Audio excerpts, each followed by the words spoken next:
This was a massive spot to be in for such a young talent, to have a sold-out crowd completely behind her. Eala from the Philippines could be the next big thing in pro tennis. This is the goal, to do well on the WTA Tour. I'm super proud of what I was able to accomplish, but the end goal is to win slams. Alex Eala just made history, and the tennis world is still trying to process it.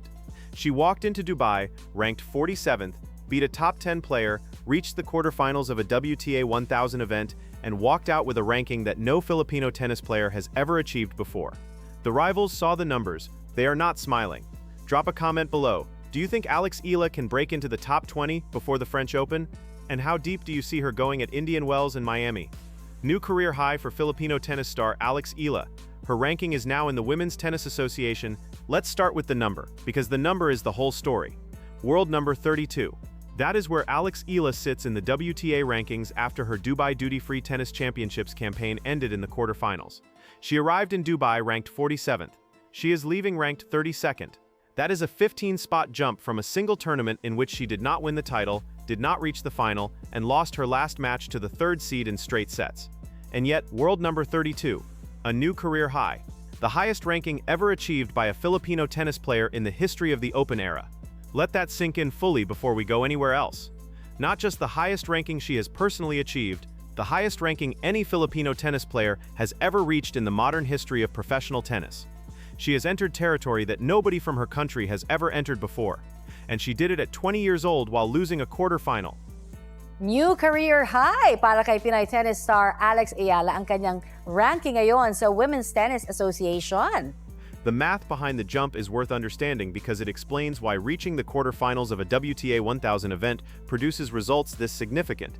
WTA 1000 tournaments sit just below Grand Slams in the ranking points hierarchy. A quarterfinal finish at one of them delivers 215 ranking points, a number that is genuinely difficult to accumulate at lower-tier events, even across multiple tournaments. In 1 week in Dubai, Eala gathered points that would have taken months of consistent results at smaller events to match. That is how the WTA ranking system rewards players who step up and perform at the biggest stages. The 15-spot jump from 47 to 32 is the direct result of those 215 points landing on top of the foundation she had already built. And the number 32 is not just satisfying as a career milestone. It is operationally significant in ways that change how the rest of her 2026 season looks. 32 is the seeding threshold at Grand Slams. Being ranked inside the top 32 guarantees a seeded position at all 4 major tournaments: the Australian Open, the French Open, Wimbledon, and the US Open. What seeding means practically is that you cannot face another seeded player until at least the 3rd round of a Grand Slam. The draw protects you from the tournament's best players for the first 2 rounds, giving you time to find your rhythm and build match sharpness before the elite competition arrives. For Eala specifically, the French Open becomes the most immediate conversation. She lost in the first round of Roland Garros in 2025, a result she will want to erase from the record as quickly as possible. Going to Paris as a seeded player in 2026 changes the structural reality of her tournament entirely. Instead of potentially drawing a top 10 seed in round 1 or 2, she gets a protected path into the 3rd round at minimum. For a player who has demonstrated she can beat top 10 players, her record against the elite tier now sits at 3 wins and 3 losses. Getting to the 3rd round before facing genuine resistance is a significant advantage. But before Paris, there is the American swing, and this is where the story gets genuinely exciting. Indian Wells starts March 4th. The Miami Open follows on March 17th. Both are WTA 1000 mandatory events, meaning every top player in the world is required to compete, and the points on offer are among the highest available outside of Grand Slams. The winner of each event collects 1,000 points. A finalist takes 650. A semifinalist walks away with 390. Even a round of 16 finish delivers meaningful ranking points. Eala entering both tournaments as a seeded player, which her current ranking makes highly likely, means something very specific in a draw format that typically features 96 players. A seed in a 96-player draw earns a bye in the first round. While other players are grinding through opening matches, getting tired, potentially picking up minor physical issues, a seeded player starts in the 2nd round fully rested and having watched the opposition work through their first match. That structural advantage compounds across a long tournament. The points math toward the top 20 is the part that makes rivals genuinely uncomfortable. The gap between world number 32 and world number 20 is approximately 800 to 1,000 ranking points. That sounds large. In the context of the American swing, it is not as large as it appears. If Eala reaches the round of 16 at both Indian Wells and Miami, she adds roughly 240 points to her current total. Not enough on its own for top 20, but a meaningful step if she replicates anything close to her Miami form from 2025, where she reached the semifinals as a wildcard ranked outside the top 100. The points accumulation becomes genuinely transformative. A semifinal finish at either tournament delivers 390 points. 2 deep runs across the American swing could realistically put her inside the top 25 before the clay season begins in April. A Cinderella run in Miami specifically, a tournament she has already demonstrated she loves, could push her to the edge of the top 20 before Paris. The Miami history is worth spending time on because it is directly relevant to how seriously to take these projections. In 2025, Eala entered the Miami Open as a wildcard. Wildcards are players who receive special entry into a tournament outside of their ranking, meaning she was ranked low enough that she would not normally have made the main draw at all. She took that wildcard entry and proceeded to beat Jelena Ostapenko, then Madison Keys, who was ranked 5th in the world at the time, then Iga Swiatek, the world #1, in straight sets to reach the semifinals. Read that back slowly. A wildcard entrant beat the world #1 in straight sets at a WTA 1000 event. That run put Eala on the global tennis map in a way that no amount of smaller tournament results could have achieved. It demonstrated that her game, the left-handed topspin, the aggressive baseline patterns, the court coverage that reflects years of Rafa Nadal Academy training, translates at the very highest level under genuine match pressure. The Miami courts, the Miami atmosphere, the Miami crowd with its enormous Filipino community filling the stands and creating a home-away-from-home environment, all of it suits her in ways that have now been proven in competition rather than just theorized. She enters Miami 2026 not as a wildcard ranked outside the top 100, she enters as world number 32. The difference in structural position between those two starting points is enormous. The seeding, the draw protection, the confidence from Dubai, the experience accumulated from a year of competing at this level regularly. Eala going to Miami in 2026 is a categorically different proposition from Eala going to Miami in 2025, and what she did in 2025 was reach the semifinals.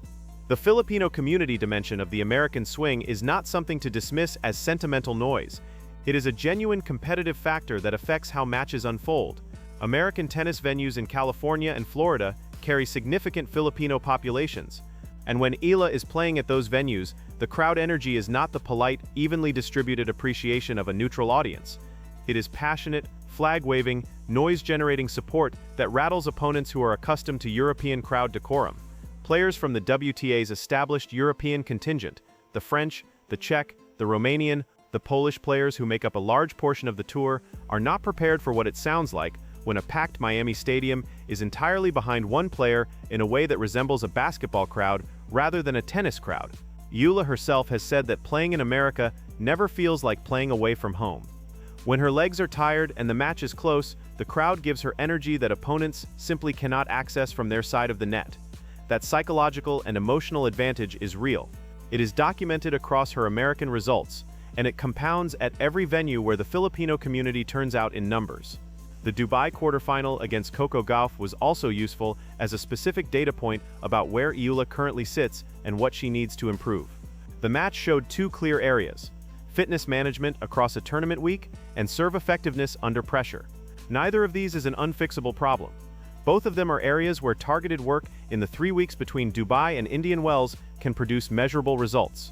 The physical conditioning issue, Eala looking tired in the quarterfinal despite having played fewer minutes than Gauff across the tournament, is addressable through training adjustments, recovery protocols, and the kind of focused preparation that the Rafa Nadal Academy is specifically designed to provide. The serve is a longer project, but the trajectory is visible. Adding pace and narrowing the margin on serve delivery will increase double faults in the short term as the adjustment settles.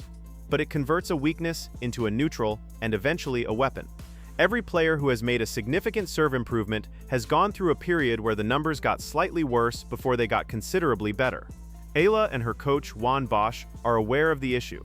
The work is happening. What the Dubai campaign demonstrated most powerfully is that the mental infrastructure is already elite level. The Paolini win, 6 match points, tie-break chaos. The forehand winner up the line to close it on attempt number 5 showed a player who does not collapse when the match gets complicated.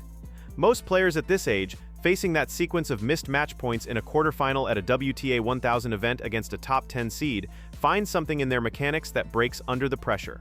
Eala found a forehand winner. That mental resilience is not something you can coach into a player on a whiteboard.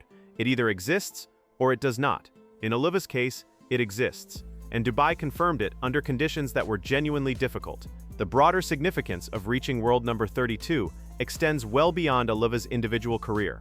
It is the highest ranking ever achieved by a Filipino tennis player in the Open era, a fact that places her in a historical context that goes beyond sport. Tennis in the Philippines has existed as an aspiration for decades without producing a player who could sustain results at the top professional level. Eala's in goes most matches. She is establishing proof of concept for an entire country's relationship with the sport at the elite level. When she picked up a racket at 4 years old under the guidance of her late grandfather, when her parents made the decision to send her to the Rafa Nadal Academy in Mallorca as a teenager, when she navigated the transition from junior dominance to professional competition, none of that was guaranteed to produce a world number 32. The ranked players between 1 and 31 right now each have their own story of sacrifice and investment that brought them to where they are. Eala's story produced a ranking that nobody from her country had ever seen before. The rivals looking at the updated rankings after Dubai are doing the same calculation the rest of us are doing. A player who was 47 3 weeks ago is now 32nd. A player who reached the Miami semifinals as a wild card ranked outside the top 100 is now entering Miami as a seeded player with a career-high ranking. A player who has beaten 3 top 10 opponents and has never been blown off the court in any of her 5 meetings with elite players is heading to the 2 biggest non-Grand Slam events on the WTA calendar with momentum, confidence, and a crowd waiting for her in California and Florida. The panic is understandable. The numbers justify it. Indian Wells is March 4th. The Eala story is not slowing down. World number 32. A new career high. The highest ranking a Filipino tennis player has ever achieved. Eala walked out of Dubai having lost her last match, and somehow made history anyway. Indian Wells is 3 weeks away, and the whole tennis world is paying attention. Hit that like button, subscribe, and drop your thoughts in the comments below. See you next time.